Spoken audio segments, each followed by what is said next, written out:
Olá pessoal, no vídeo de hoje vamos falar sobre os tecidos animais e vegetais. Os tecidos possuem várias funções e podem ser divididos em 4 grupos principais, que é o que a gente vai ver a partir de agora. Vamos começar pelo tecido epitelial, que é formado pelas células de revestimento do organismo, tem como função proteger os órgãos e também formam as glândulas dos organismos. Elas estão sempre se dividindo, porque a parte mais exterior do epitélio, né, as células vão morrendo, elas precisam ser renovadas e elas são renovadas através da divisão celular. As células são muito próximas umas das outras, então quer dizer que tem pouco material intercelular, né, que é aquele material que fica entre as células. Então elas servem de proteção contra micro-organismos, absorção de nutrientes e troca gasosas e manutenção da temperatura. E o epitélio glandular, ele secreta suor, leite, saliva, hormônios. Os tecidos conjuntivos são os mais abundantes dos organismos. Eles ligam outros tecidos do corpo e tem como função preencher espaços, sustentação da pele, formação de tendões. Né? Os tendões são o que ligam os nossos ossos aos nossos músculos. E abaixo da nossa pele, né? No caso da nossa epiderme, está localizado a derme. E existem vários tipos de tecidos conjuntivos que a gente também vai ver a seguir. O tecido adiposo está localizado abaixo da derme, né? E a derme é aquela camada localizada abaixo da epiderme, que a gente falou anteriormente. Ele armazena gordura, né? Como? Então você se alimenta, obtém a energia daquele alimento para utilizar no seu metabolismo, né? Para as suas células funcionarem. Só que quando a gente come em excesso, né, a gente tem um excesso de energia, esse excesso de energia é acumulado no tecido adiposo. Né? Então ele funciona também como reserva energética e como isolante térmico. Então se você fica um tempo sem comer, você não vai estar mais ingerindo energia. E o que vai acontecer? O seu corpo vai ter a energia dessa reserva, desse tecido adiposo que você acumulou. O tecido ósseo, né, como o nome já diz, formam os ossos, tem como função sustentação do corpo, proteção dos órgãos internos. Né? Então, como a gente pode ver aqui, o nosso tórax tem aqui protegendo o coração, nossas costelas protegem os pulmões, também age na locomoção junto com os músculos, e as células do tecido ósseo são chamadas de osteócitos, que ficam mergulhadas em material rico em cálcio e colágeno. O tecido cartilaginoso ele forma as cartilagens nos vertebrados e a maioria dos esqueletos dos embriões são formados por tecido cartilaginoso. Só que conforme o embrião vai se desenvolvendo, né, quando vai chegando próximo do bebê nascer, né, próximo do fim da gestação, o tecido cartilaginoso é substituído por tecido ósseo.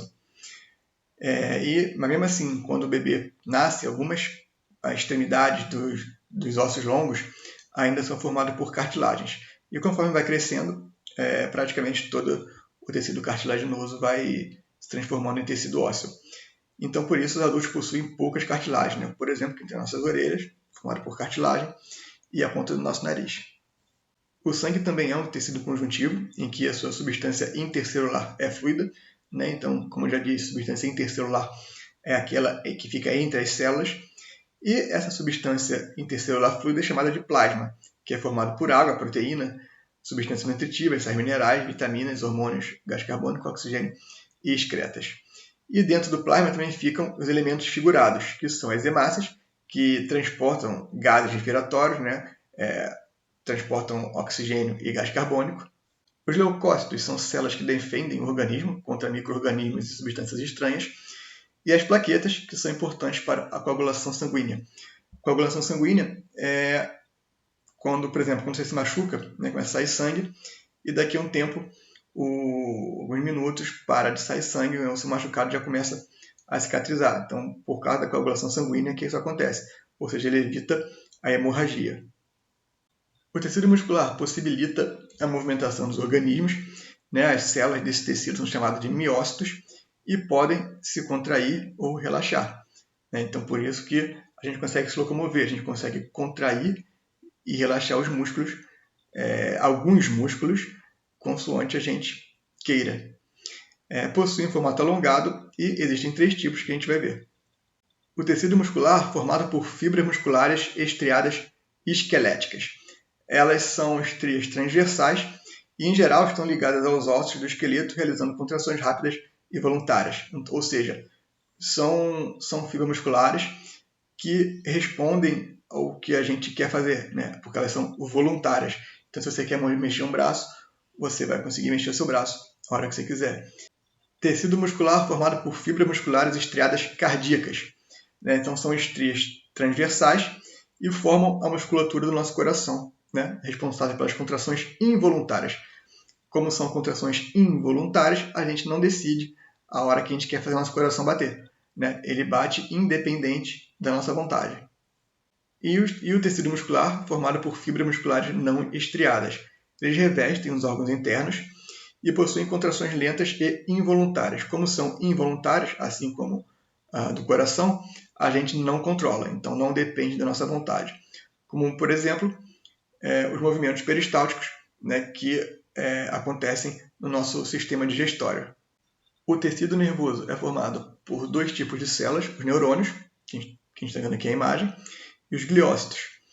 Os neurônios, eles transmitem os impulsos nervosos, né? Se você quer mexer uma perna, o seu cérebro vai fazer com que os neurônios enviem informação para a sua perna. E os gliócitos, né, que são menores e mais numerosos do que os neurônios, preenchem os espaços entre os neurônios e também o envolvem e protegem. Vamos falar sobre o revestimento corporal dos animais, né, que no nosso caso a nossa pele. Ela protege os organismos de agressões, né, como radiação solar, como desidratação. Nos organismos unicelulares é a membrana plasmática que faz essa proteção, né, que age como revestimento corporal. E nos pluricelulares, né, como a gente, o revestimento é formado por um conjunto de células semelhantes. Né?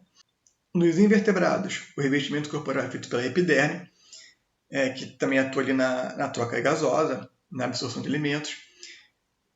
Em carapaças e conchas, formam o exoesqueleto, né? Então ali um caranguejo, além de servir como sustentação do corpo, também serve como proteção. E nos insetos e aracnídeos, o exoesqueleto também evita a desidratação. Nos vertebrados, esse revestimento corporal é feito pela pele, né, que é formada pela epiderme, que é a camada mais superficial, e pela derme, que é a camada embaixo da epiderme. E abaixo da derme, em aves e mamíferos, fica a tela subcutânea, que não faz parte da pele, mas é formada por tecido adiposo. As células superficiais da epiderme são mortas, né, morrem por causa da decomposição da queratina, e com isso tem que estar sendo constantemente trocada, né, através da divisão celular. E em diferentes organismos, a epiderme produz diferentes estruturas, né, como bicos, garras, pelos, cascos, entre outros. Até agora nós falamos sobre tecido animal, revestimento animal. Vamos falar agora sobre o tecido vegetal. O tecido vegetal é diferente do tecido animal. Ele possui 2 tipos, que são os meristemas e tecidos adultos. Os meristemas eles surgem quando a planta é um embrião e originam os demais tecidos da planta. Então, todos os outros tecidos, né, inclusive os tecidos adultos, vão se originar dos meristemas. Eles são formados por células pequenas, pouco especializadas. Né? Então, depois, quando eles se transformam num outro tipo de tecido, esse outro tecido já vai ser um tecido mais especializado. Mas o meristema não, ele possui pouca especialização. Os meristemas primários se localizam nas extremidades da raiz e no caule e nas gemas. E os meristemas secundários estão no interior da raiz e do caule, mas só em árvores de grande porte, são em árvores de portes maiores. Então, como eu disse, os tecidos adultos se originam nos tecidos meristemáticos e são formados por células especializadas que vão ter diferentes funções, que a gente vai ver agora. Os tecidos de revestimento são formados pela epiderme e pelo súber, né, que protegem a planta e interagem com o meio. Então, é aquela camada mais exterior, que está ali sujeita a ações do tempo, a choque com animais. A epiderme é formada por uma camada de células vivas e contém estruturas especiais, como, por exemplo, os pelos das raízes, que absorvem a água e sais minerais, com os estômatos das folhas, que são responsáveis pelas trocas gasosas. E o suber é formado por células mortas e impermeáveis, né? Então, e recobre o caule da maior parte dos vegetais adultos. Os tecidos de sustentação são formados por dois tipos de tecidos, o colênquima e o esclerênquima. O colênquima ele ocorre nas folhas jovens da planta e é formado por células vivas. E o colênquima ele ocorre nos caules e raízes de vegetais adultos e é formado por células mortas. O esclerênquima também ele é revestido por uma substância chamada lignina, que impermeabiliza e fortalece. E o parênquima ele preenche os espaços entre os tecidos adultos e são responsáveis pela realização da fotossíntese. Os tecidos de condução eles transportam água e nutrientes e são formados pelos vasos condutores, que são o xilema, que é formado por células mortas e nele que passa a seiva bruta, que é formado por água e sais minerais, e o floema, que é constituído por células vivas, fica junto à casca e nele passa a seiva elaborada, que é formada por água e açúcares. E o revestimento vegetal é feito pela epiderme, né, que reveste a raiz, caules e folhas, e pode apresentar estruturas especializadas, como pelos, como falei anteriormente, né, pelos para absorção água e sais minerais, cutículas, estômatos para trocar gasosas. E o suber forma as cascas das árvores e é formado por várias camadas de células cheias de ar, né? Ele protege contra a desidratação, variações de temperatura e choque físico. Essa parte, o suber, quando eu dei aula na aula passada, se não me engano, de microscopia, essa foi a parte que o Robert Hooke observou no microscópio dele. Então é isso, pessoal. Chegamos ao fim dessa aula. Espero que vocês tenham aprendido um pouco sobre tecido e revestimento animal e vegetal.